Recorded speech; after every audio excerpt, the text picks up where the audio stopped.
नमस्कार दोस्तों। स्वागत है आप सभी का मेरे एक नए वीडियो में। और इस वीडियो में हम बात करेंगे कि रिवर्स रेपो रेट क्या होती है। इससे पहले मैंने एक वीडियो बनाया था जिसमें हमने रेपो रेट की बात की थी, आप वो वीडियो जाके देख सकते हैं। आज इस वीडियो में हम बात करेंगे कि रिवर्स रेपो रेट क्या होती है और इसका यूज आरबीआई कैसे करती है, कैसे आरबीआई अपनी लिक्विडिटी को मैनेज करती है और कैसे आरबीआई इन्फ्लेशन को कंट्रोल करती है।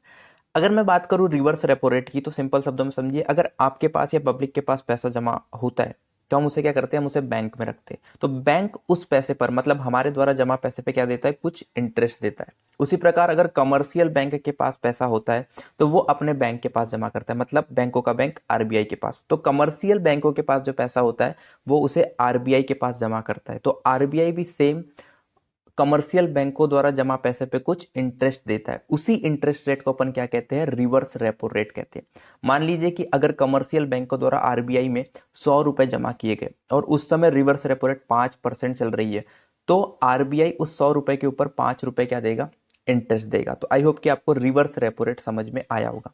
अब हम बात करते हैं कि अगर रिवर्स रेपो रेट को कम किया जाए तो उसका क्या इंपैक्ट पड़ेगा।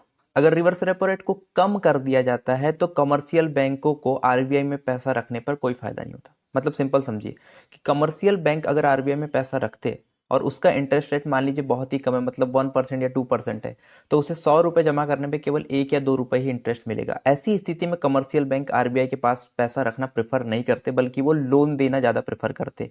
तो ऐसी स्थिति में क्या होता है कि कमर्शियल बैंक ज्यादा ज्यादा लोन देते और मार्केट में लिक्विडिटी बढ़ जाती है। और मार्केट में अगर लिक्विडिटी बढ़ेगी तो आपको पता है कि डिमांड वैसे ही इंक्रीज हो जाएगी। तो जब भी मार्केट में डिमांड कम हो और रिसेशन जैसी स्थिति हो, क्योंकि मार्केट में पैसा ना हो, तो ऐसी स्थिति में आरबीआई क्या करती है, रिवर्स रेपो रेट को कम कर देती है। और ऐसी स्थिति में मार्केट में लिक्विडिटी बढ़ जाती है और जिससे डिमांड बढ़ती है।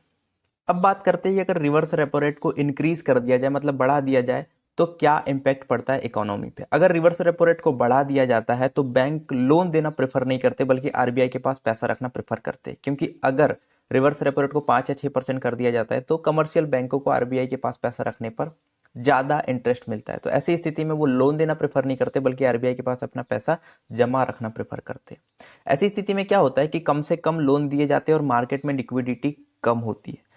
आरबीआई के द्वारा रिवर्स रेपो रेट को तभी इंक्रीज किया जाता है जब मार्केट में इन्फ्लेशन ज्यादा हो, मतलब महंगाई ज्यादा हो। और महंगाई इसीलिए हो क्योंकि लोगों के पास पैसा ज्यादा है। तो जब भी मार्केट में से पैसा कंज्यूम करना होता है तो आरबीआई क्या करती है, रिवर्स रेपो रेट को बढ़ा देती है, जिससे कमर्शियल बैंक कम से कम लोन दे, ज्यादा से ज्यादा पैसा आरबीआई के पास जमा रखे। तो याद रखिएगा, रिवर्स रेपो रेट को तभी बढ़ाया जाएगा जब मार्केट में इन्फ्लेशन ज्यादा हो। और मार्केट में इन्फ्लेशन इसलिए हो क्योंकि मार्केट में पैसा ज्यादा हो। अगर मार्केट में पैसा कम है तो रिवर्स रेपो रेट को कम कर दिया जाएगा। तो आई होप कि आपको समझ में आया हो कि रिवर्स रेपो रेट क्या होता है और इसे बढ़ाया एवं कम कब किया जाता है और क्यों किया जाता है।